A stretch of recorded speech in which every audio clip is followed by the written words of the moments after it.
ମାନେ देवी तुल्या माता हे महार देवी तुल्या माता हे महार प्रणाम घेन महार प्रणाम घेन महार सखींग मेलर दिवी मुद्यान बुली आसिबी मो सेहि जे कानन आदेश दिय माता महार देवी तुल्या माता ही महार देवी तुल्या माता ही महार प्रणाम घेन महार प्रणाम घेन महार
ମାନିନି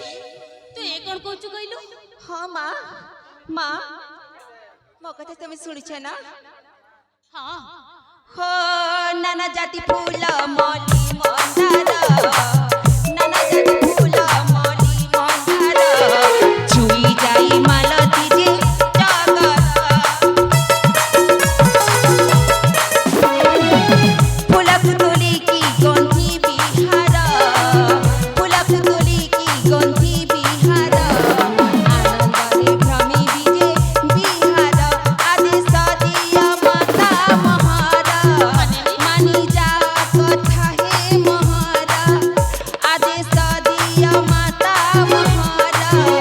मानी जा कथा हे महार प्रभु का नाम गाई गाई प्रभु का नाम गाई गाई चढ़ाई दी फूल हार देवी तुल्या माता हे महार देवी तुल्या माता हे महार प्रणाम घेन महार प्रणाम घेन महार प्रणाम घेन महार प्रणाम घेन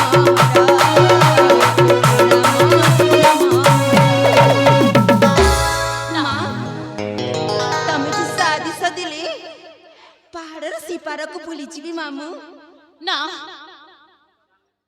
ନା ରେ ମା खेले काहे की माँ କାହିଁକି ନା हाँ କାହିଁକି ନା ସେ ପାହାଡ଼ ପାଦ ଦେଶର କଥା କେହି ନ ଜାଣିଲେ ବି ମୁଁ ନିଶ୍ଚୟ ଜାଣିଛି। माँ कि तमे कौन कहछ माँ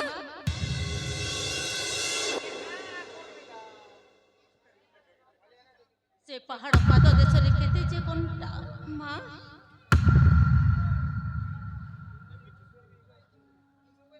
କଣ୍ଟା କି ତମ ଏ ଜୀବନକୁ କେବଳ ମୁଁ ହିଁ ଉପଭୋଗ କରିଛି। माँ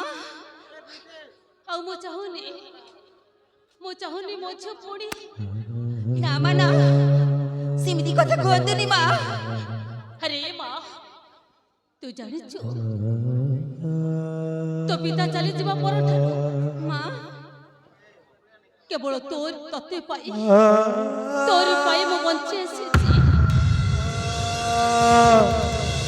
ଆଉ ଆଜି ଯଦି ତୋର କିଛି ହେଇଯାଏ ना माना तमे कदापि सिमिति कथा कहनी माँ तम छड़ा ए संसार रे मोर किए होचती माँ बिना दिनरु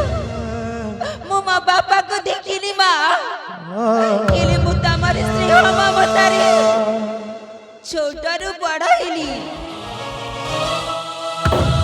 মা তুমি যে সেমিতি কথা কইবা তাহলে মু কଣ করিবি মা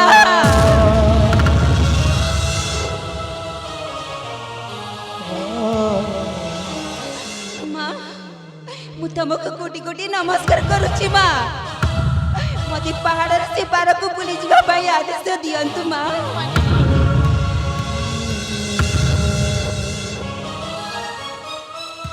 ଆରେ ମା ହଜାରେ ଦୁଃଖକୁ ଛାତିରେ ଚାପି ରଖି କେବଳ ତୋରି ପାଇଁ ମୁଁ ବଞ୍ଚି ଆସିଛି ରେ ମା କେବଳ ତୋରି ପାଇଁ ମୁଁ ବଞ୍ଚି ଆସିଛି କିଲେ ମା ମୋତେ ଭାରି ଇଚ୍ଛା ହେଉଛି ପାହାଡ଼ର ସେ ପାରକୁ ବୁଲି ଯିବା ପାଇଁ ଠିକ ଅଛି ରେ ମା ତୋ ଖୁସି କି ମୋ ଖୁସି ଭାବି